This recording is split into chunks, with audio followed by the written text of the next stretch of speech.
All right, now to the homelessness crisis. It is a big and complex problem that is completely impossible to ignore. We've been hearing from local business owners in recent months who say the crisis is literally at their doorsteps and they're fed up.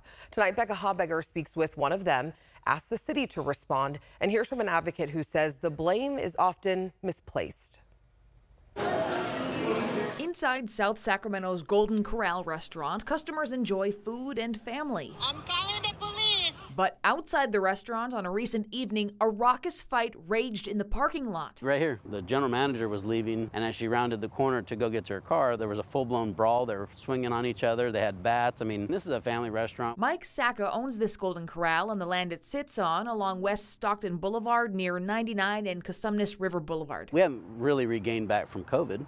And so in addition to that, now we have this homeless camp that's given us another challenge to keep the doors open. Sacca says this part of town is no stranger to encampments, but he calls the response to them a matter of whack-a-mole. They do uproot them and then they'll be gone for a while, then they come back. Recently, in this field across from his restaurant, which he says is causing problems. I've definitely kicked a lot of them off my property for opening car doors and bothering the patrons. They'll come up and yell and scream at people. They spray paint the building. They've broken windows. This is an ongoing daily thing for us. ABC 10 found one review on Google that said homeless are moving in front of the restaurant, looks dirty. Another on Yelp said, beware, across the street is a huge homeless camp and looks like a tent city. Sacca estimates he spent more than $8,000 in recent years cleaning up and repairing vandalism and messes from those living on the streets. They did break in the back one time. I had to repair the door. They broke into the boiler room. He says he feels the city is giving him the runaround and not solving the problem. They'll say, oh, well, that's county, and then I'll call county, and they say, oh, well, that's city.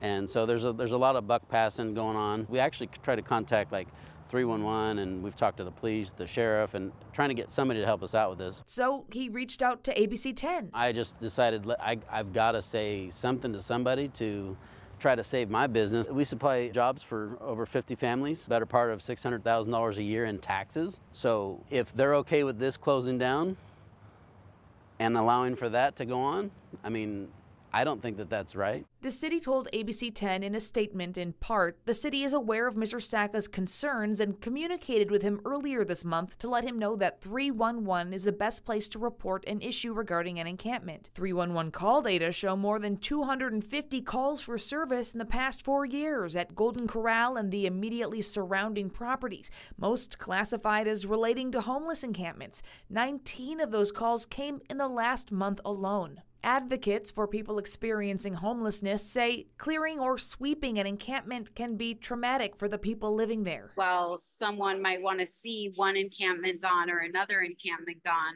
people are going to continue to exist in public space because they don't have a viable alternative. Nikki Jones is executive director of the Sacramento Regional Coalition to End Homelessness, as well as a member of the Sacramento Homeless Organizing Committee. She says homelessness is the product of a broken system. This is a policy failure on the part of city, county, state, and federal government. And we need to put that blame where it belongs.